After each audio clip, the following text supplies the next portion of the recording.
Hi guys! Yan, tinatakpan ako ng ibong ko, no? Dito po tayo ulit sa aking aviary, no? And si A1, dito ko na siya sa aviary na hunted. Ano? Okay. Dito ko na siya na-hunted kasi nga malapit ko na siyang i-train para pakainin ng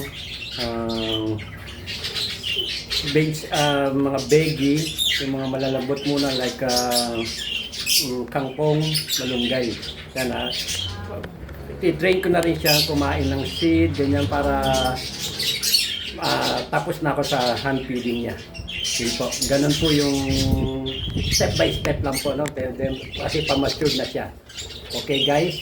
So, yun lang po, no? Please, i-senior ko lang sa inyo, no?